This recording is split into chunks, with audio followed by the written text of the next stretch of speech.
The massive crystal displays in the Meridian High Council chamber flickered with thousands of red warning signals. Elder Gray, the head of the Meridian people, stared at the devastating reports with his 4 eyes blinking rapidly in distress. Their colony worlds were falling one by one to the relentless swarm attacks. Half of their territory was already lost. "We have lost contact with the Lotus system," announced First Speaker Tom, his silver skin dulling with worry.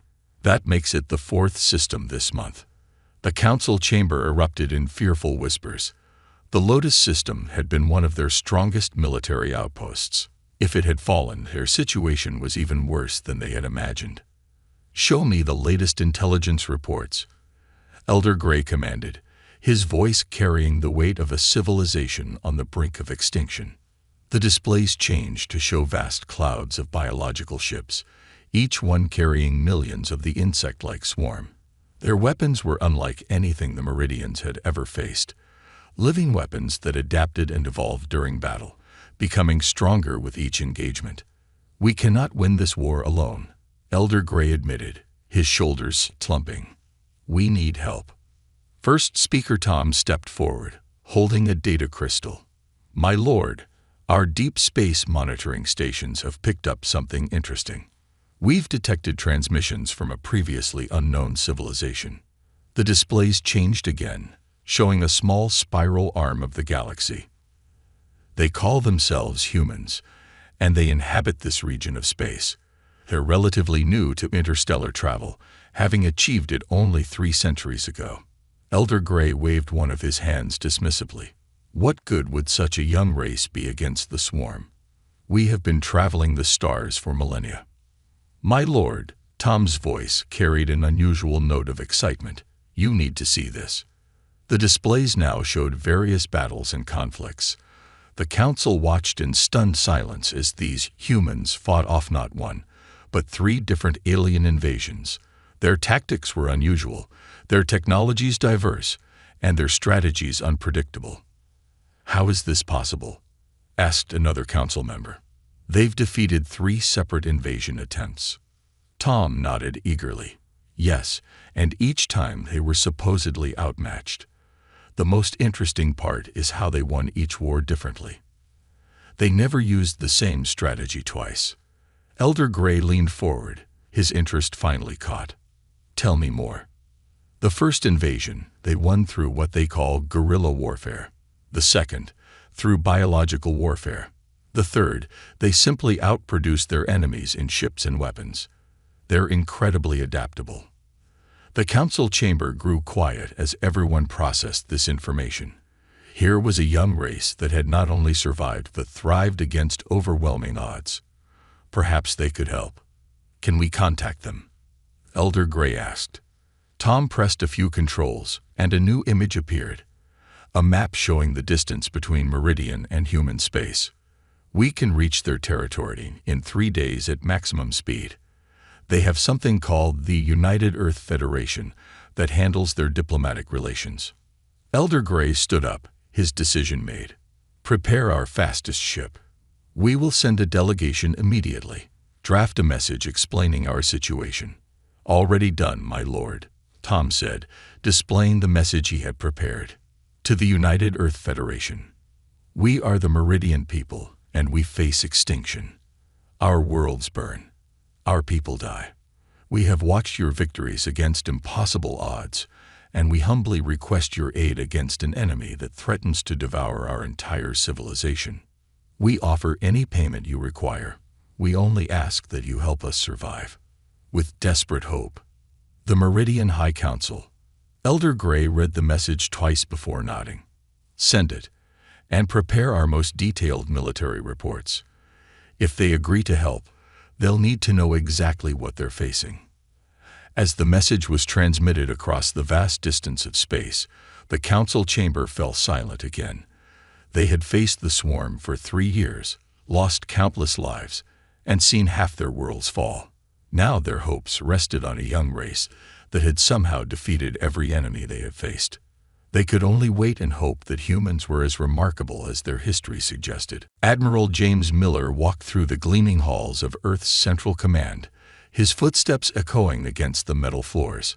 The emergency meeting of the War Council wasn't scheduled for another 10 minutes, but he always arrived early, especially for something this important.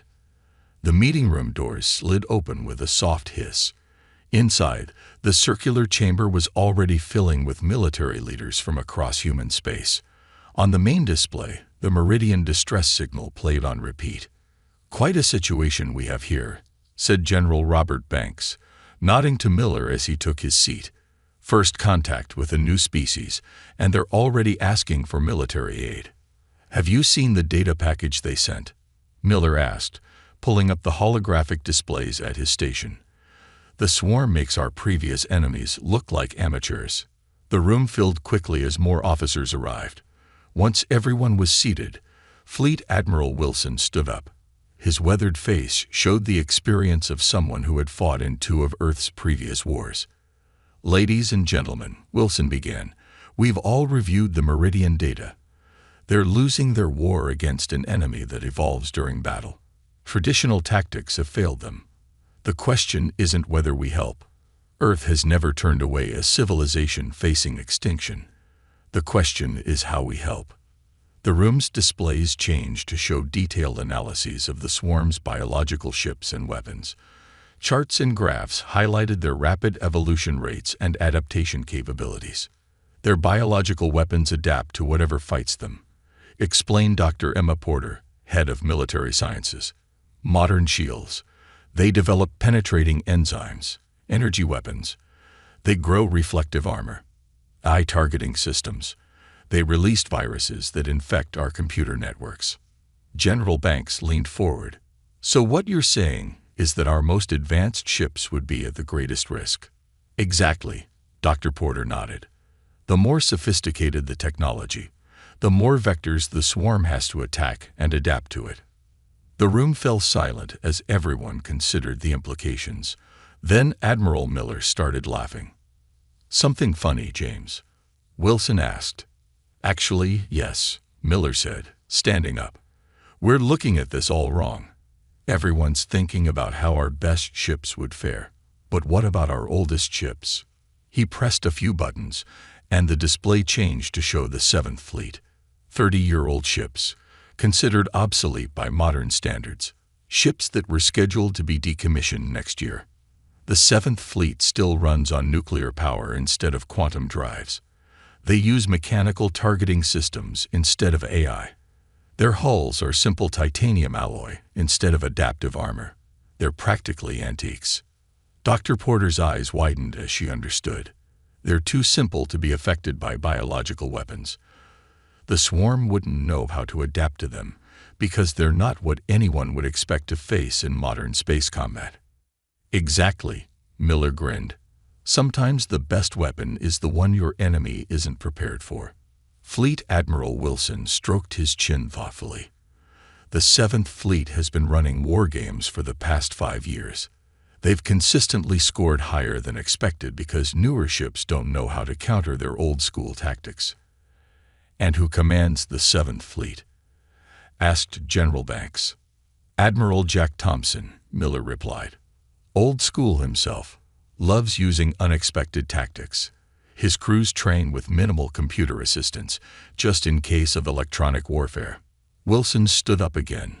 "All in favor of sending the 7th Fleet to assist the Meridians." The vote was unanimous. "Very well," Wilson said. "Dr. Porter, prepare a full briefing on the swarm's capabilities for Admiral Thompson. General Banks, get the 7th Fleet ready for immediate deployment. They'll need extra ammunition, lots of it. Can't rely on energy weapons against biological targets." As the meeting ended, Miller couldn't help but smile. The Meridians had probably expected Earth's most advanced ships to come to their rescue. Instead, they were getting something better. Ships so old that they were new again, commanded by a man who specialized in impossible victories. The swarm was about to learn a very important lesson about humanity. Sometimes the most dangerous weapon isn't the newest or most advanced. Sometimes it's the one you never saw coming. The Meridian Welcoming Committee stood in their grand space dock, watching with growing confusion as the human fleet emerged from faster-than-light travel. Elder Gray and first speaker Tom exchanged worried glances as they counted the ships. "Only 30 vessels," Tom whispered. "And they look old." The human ships were indeed a stark contrast to the sleek Meridian vessels around them. Their hulls were marked with visible repair patches, and their design seemed almost primitive compared to modern standards. No smooth energy fields surrounded them. No quantum signatures pulsed from their engines, just simple metal and nuclear power.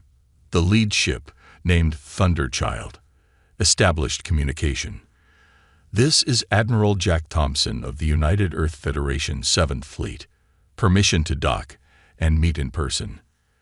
"Granted," Elder Gray replied, trying to keep the disappointment from his voice. "We await your arrival, Admiral." 20 minutes later, Admiral Thompson walked through the airlock.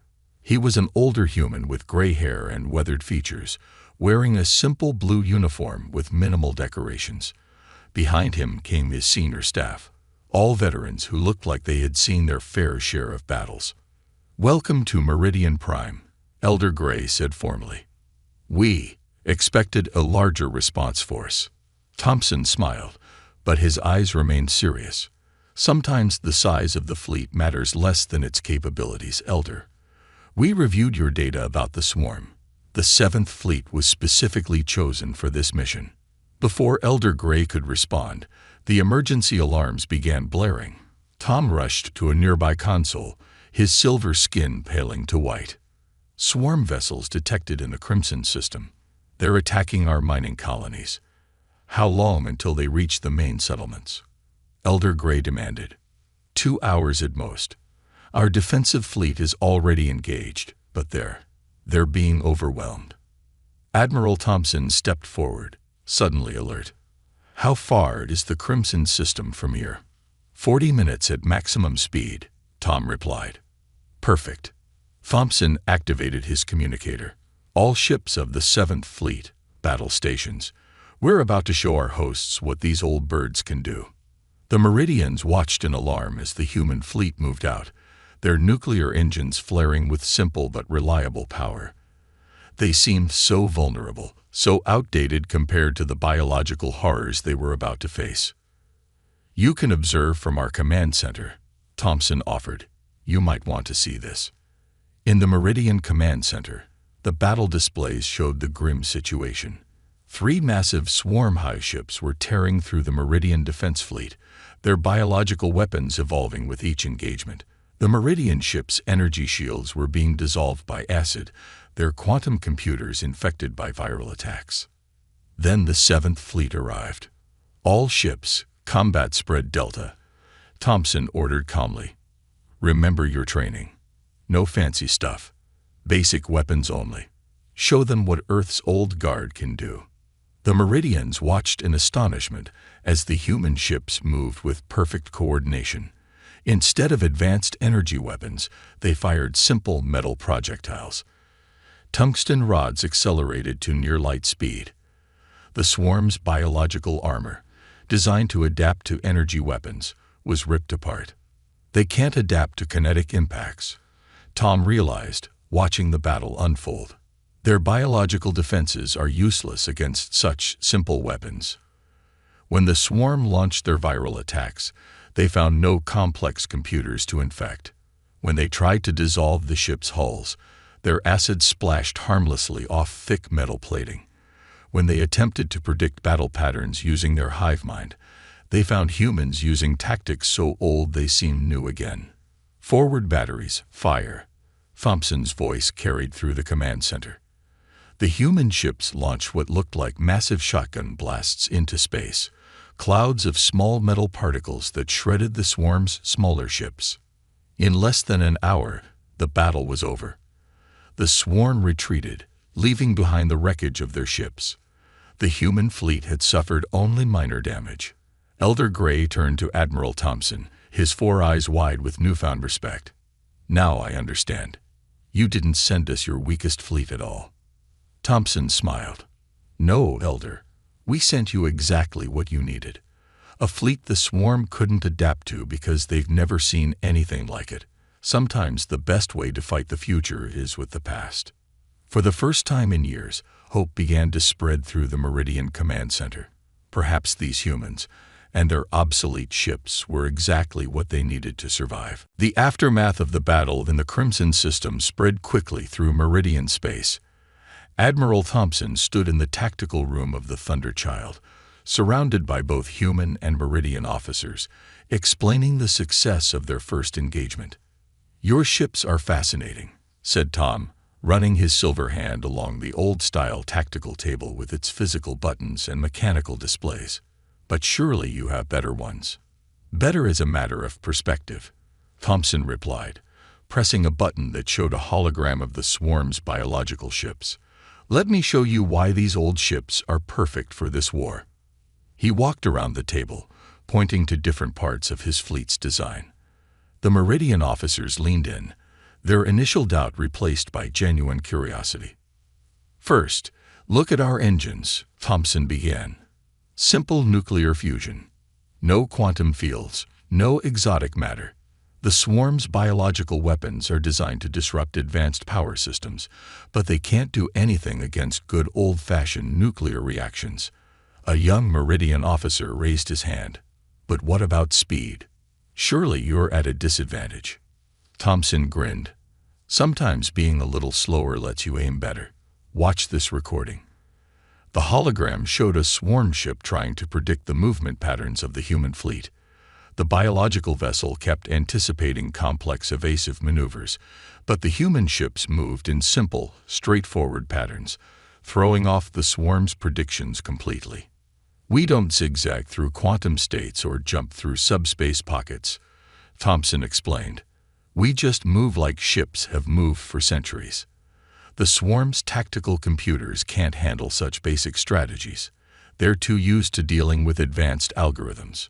Tom walked closer to examine the weapons display. "And these projectile weapons? They seem so primitive." "Primitive but effective," said Lieutenant Mary Reed, the fleet's weapons officer. She pulled up a detailed scan of their main guns. No energy signatures to adapt to, no complex targeting systems to hack. Just good old-fashioned tungsten rods accelerated to near-light speed. Physics is physics. You can't evolve armor against that kind of kinetic impact. The tactical room's doors opened as Dr. Bill Harris, the fleet's chief engineer, entered with a damaged piece of hull plating from a swarm ship. "Look at this," he said, placing it on the table. "Their biological armor is amazing stuff. It can adapt to energy weapons, generate countermeasures against lasers, even absorb plasma shots, but hit it with a simple metal slug." He poked his finger through the clean hole in the plate. "Nature never evolved a defense against hypersonic tungsten rods." Thompson moved to another display, showing their communication systems. "Even our comm gear is deliberately basic. No quantum entanglement, no AI processors, just radio waves and human operators using manual encoding. The swarm's viral attacks can't infect equipment that's too simple to be infected." One of the Meridian officers shook his head in amazement. "You've turned your technological disadvantage into an advantage." "Exactly," Thompson smiled. "Every piece of technology on these ships was chosen because it's too basic for the swarm to counter. Our targeting computers use old-style ballistic calculations. Our armor is just layers of titanium and ceramic. Our repair systems are handled by human engineers with wrenches, not nanobots." The room fell silent as the Meridians processed this information. Their entire civilization had been built on the principle that newer technology was always better. Now these humans were proving that sometimes the opposite was true. "There's an old saying on Earth," Thompson said, looking at the star map showing swarm territory. "Sometimes the best move in a game isn't the most advanced one. It's the one your opponent never expects." The swarm expects to face cutting-edge technology because that's what everyone uses. Instead, they're facing ships so old-fashioned that all their evolutionary advantages are useless. Dr. Harris picked up the damaged swarm armor again. "They can evolve all they want, but they can't change the basic laws of physics. And that's what these old ships run on. Just simple, reliable physics. As if to emphasize his point, the Thunderchild's nuclear engines hummed steadily in the background, their reliable rhythm a reminder that sometimes the old ways were the best ways. 2 months after the arrival of the 7th Fleet, the war room aboard Thunderchild was alive with activity. Admiral Thompson stood before a holographic map showing recent battles, marking each human victory with a steady green light. There were many green lights. "The swarm is retreating from the DART system," Lieutenant Reed announced, adding another green marker to the map. "That's their 5th retreat this week." Thompson nodded, studying the pattern of the swarm's movements. The biological ships were pulling back, but not in random directions. They were gathering somewhere. "They're learning," he said, pointing to a cluster of red dots at the edge of Meridian space. "But they're learning the wrong lessons." Elder Gray, who now spent most of his time aboard Thunderchild, moved closer to the map. "What do you mean, Admiral?" "Look at their new formations," Thompson explained. "They're developing thicker armor, trying to withstand our kinetic weapons, making themselves heavier, slower." He smiled, "Which is exactly what we wanted them to do." The door slid open as Dr. Harris walked in, carrying what looked like an ancient chemical warhead. "The modified weapons are ready, sir, just like the ones from the Earth-Krell War, but with a few improvements." The Meridians in the room stared at the weapon with confusion. It had no energy signature, no advanced guidance systems, just a metal shell filled with chemicals.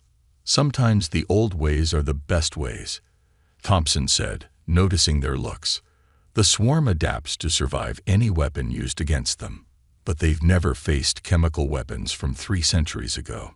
Their biological systems have no defense against them." Lieutenant Reed pulled up a new tactical display. "The swarm ships are now 40% larger than when we first encountered them. Their armor is incredibly dense, designed to withstand our kinetic rounds, which makes them perfect targets for Operation Throwback," Thompson said. "All ships, battle stations, we're launching in 10 minutes." The 7th Fleet moved through space in an old-fashioned line formation. The swarm ships, now massive and heavily armored, moved to meet them.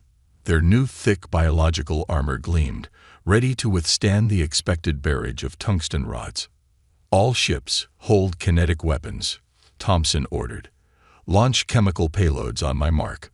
The swarm ships drew closer, their tactical computers predicting another round of kinetic impacts. Instead, the human fleet launched clouds of what looked like primitive missiles. Chemical dispersal in 3, 2, 1. The missiles didn't explode with force. Instead, they burst into clouds of green gas. The swarm's thick armor, designed to stop physical impacts, did nothing to prevent the gas from seeping through their biological systems. "The compound attacks their silicon-based nervous systems," Dr. Harris explained to the watching Meridians. "It's based on pesticides Earth used centuries ago. The swarm never developed a defense because no one has used chemical weapons in space for generations." The effect was devastating. The massive swarm ships began to drift, their biological systems shutting down. Their thick armor, evolved to stop kinetic weapons, now worked against them, trapping the deadly chemicals inside their own ships. "Now," Thompson ordered, "kinetic rounds, full spread." The tungsten rods tore through the disabled ships, finishing what the chemicals had started. In less than an hour, the largest swarm fleet they'd faced had been reduced to drifting debris. "I don't understand," Tom said, watching the battle's end. "You could have used these weapons from the start. Why wait?" "Because now they can't adapt," Thompson explained. "They spent 2 months evolving thick armor against our kinetic weapons, making themselves perfect targets for chemical attacks. If we'd used chemicals first, they would have developed countermeasures. Sometimes victory isn't about having the best weapons. It's about using the right weapons at the right time." Elder Gray looked at the battle display with newfound understanding. "You didn't just bring old ships and weapons. You brought old tactics, old strategies. Things the swarm had never seen before." "Exactly," Thompson smiled. The greatest trick we pulled wasn't bringing obsolete technology. It was making the swarm think they knew what they were fighting against. While they were busy adapting to one threat, we were preparing a completely different one. The victory celebrations that night were subdued. Everyone knew the war wasn't over. But for the first time, they could see how it might end. The swarm was learning that sometimes the old ways were the deadliest ways of all. The Grand Assembly Hall of Meridian Prime was packed with military officers from both species. 3 months into the war, what had started as suspicion between humans and Meridians had grown into genuine respect. Today was the first official knowledge exchange session. Admiral Thompson stood at the center of the hall, surrounded by both old and new technology. Behind him, Lieutenant Reed was helping Tom understand the manual targeting systems of their ships. The key to survival isn't having the newest weapons, Thompson began, addressing the gathered crowd. It's understanding all weapons, old and new. The swarm beats advanced civilizations because everyone follows the same path, always upgrading, always advancing, always becoming more predictable. He picked up an old radio transmitter. This device is 300 years old. We still train our communications officers to use it. Do you know why? Elder Gray, sitting in the front row, raised his hand. Because it can't be hacked by biological weapons. Partly, Thompson nodded. But more importantly, because it represents a way of thinking the swarm can't understand. They expect quantum communications, AI protocols, advanced encryption. They've never faced an enemy who sometimes just uses simple radio waves. Dr. Harris stepped forward, carrying pieces of both human and Meridian technology. Look at these engine designs, he said, laying them out. Your quantum drives are more powerful, more efficient. But our nuclear engines, they're reliable. They can't be infected. They can't be shut down by biological weapons. Sometimes the best backup plan is a step backward. The assembly hall screens lit up, showing recordings from various battles. The Meridians watched intently as human ships used tactics from centuries ago, combined with their own modern strategies.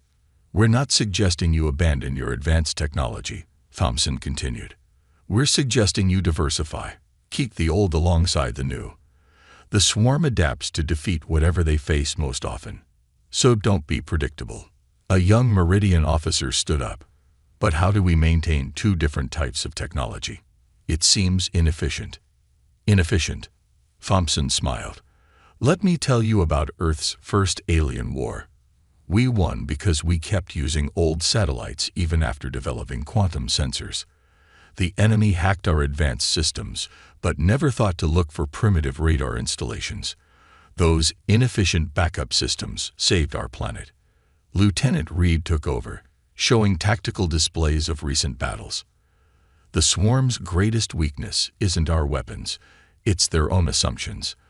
They evolve to counter what they think we'll do next. By keeping both old and new technology, we can always surprise them. The screens showed a particularly successful battle where human ships had used ancient smokescreen tactics, releasing clouds of metal particles that blocked the swarm's biological sensors. The swarm ships, expecting advanced electronic warfare, had been completely blind. Your civilization has incredible technology, Dr. Harris said to the Meridians, but you became dependent on it. Every tool you had was cutting edge, which meant every tool could be adapted to and defeated. That's why the swarm was winning. Elder Gray stood up, addressing his people. The humans aren't teaching us to go backward. They're teaching us to be unpredictable, to keep our enemies guessing, to maintain weapons and tactics from every era, so we can never be fully understood or countered. Thompson nodded approvingly. The swarm's biological adaptations are incredible, but they're also predictable. They evolve to counter the most immediate threat. By keeping diverse capabilities, we can always switch to something they're not prepared for. The assembly hall buzzed with discussion as Meridian officers began to understand. Their society had always pushed forward, always sought the newest and best. But the humans had shown them that true strength came from versatility, from maintaining knowledge and capabilities across all technological levels. Remember, Thompson concluded, the most dangerous enemy isn't the one with the best weapons. It's the one you can't predict. By keeping the old ways alongside the new, we become impossible to predict. And that's how we'll win this war. As the session ended, Meridian engineers were already discussing plans to restart production of simpler, more robust technologies. They had learned that sometimes the path to the future required a deep understanding of the past. 6 months after the arrival of humanity's 7th Fleet, the massive screens in Meridian High Council Chamber showed a very different map than before. Where there had once been red indicators showing swarm victories, now green lights marked liberated systems. Admiral Thompson stood before the combined fleet commanders, both human and Meridian. The old Thunder Child had earned its share of battle scars, but it still sailed proudly alongside the newest Meridian vessels. The last swarm high ship has retreated beyond the outer rim, Thompson announced. Our long-range sensors show their remaining forces are scattered and disorganized. The war is over. The chamber erupted in cheers. Elder Gray rose from his seat, his 4 eyes bright with emotion. Admiral Thompson, you didn't just save our civilization. You taught us to save ourselves. Thompson walked to a display showing their combined fleet. Old human ships flew in formation with both advanced and newly built simple Meridian vessels. It was a sight that would have seemed strange 6 months ago. The Meridian shipyards are now producing vessels of all types, Tom reported proudly. Simple nuclear-powered ships alongside our quantum vessels. Mechanical backup systems in all our advanced craft. We're even training crews to fight without computer assistance. Just like Earth's defense doctrine. Thompson nodded approvingly. Never put all your trust in one type of technology. Never become too predictable. Dr. Harris, who had been working with Meridian engineers, stepped forward with a holographic display. We've analyzed the swarm's final battles. Their biological adaptation rates dropped by 70% in the last month. They couldn't evolve fast enough to counter our constantly changing tactics. Lieutenant Reeve added her own tactical analysis. Every time they developed a defense against one weapon, we switched to another. When they adapted to our chemical weapons, we used kinetics. When they evolved against kinetics, we used electronic warfare. When they developed viral defenses, we went back to simple radio signals. The swarm's greatest strength was their ability to adapt, Elder Gray said thoughtfully. But we turned it into a weakness. They wasted energy and resources trying to adapt to everything at once.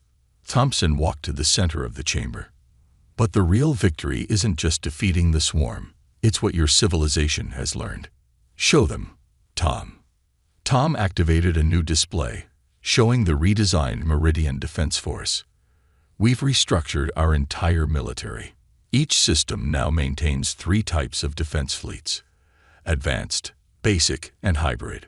No enemy will ever find us predictable again. And the best part, Dr. Harris added, is that your simple ships cost 1/10 of what your advanced vessels did. You can maintain a much larger defense force now. Elder Gray turned to address the chamber. When we first called for help, we expected humanity to send their most advanced fleet. Instead, they sent us something far more valuable: wisdom. The understanding that true strength lies not in having the newest weapons, but in being able to fight in any way necessary. Your civilization had grown too predictable, Thompson explained. Everything you did was cutting edge, state of the art. That's why the swarm was beating you. They could focus all their adaptation on one type of technology. But now we're unpredictable, Tom finished. New and old technology working together. Quantum computers alongside mechanical backups. Energy weapons and simple projectiles. Advanced armor and basic steel plates. The chamber's displays showed the new Meridian Defense Doctrine, modeled after Earth's own military philosophy. Maintain capabilities across all technological levels, never become too dependent on any single type of system, and always keep your enemies guessing. As the victory celebration began, Thompson stood with Elder Gray, watching their combined fleet through the chamber's massive windows. "You know," Thompson said, "back on Earth, some people questioned sending our oldest ships to help you." Elder Gray's silver skin rippled with amusement. "And now they understand what we've always known in the Seventh Fleet. Sometimes the oldest sword is the one your enemy least expects. Your civilization isn't just saved, it's stronger than ever. Because now you know what we know. That the best way to win a war is to be impossible to predict." They finished together, watching as old and new ships patrolled side by side, ready for whatever the galaxy might throw at them next.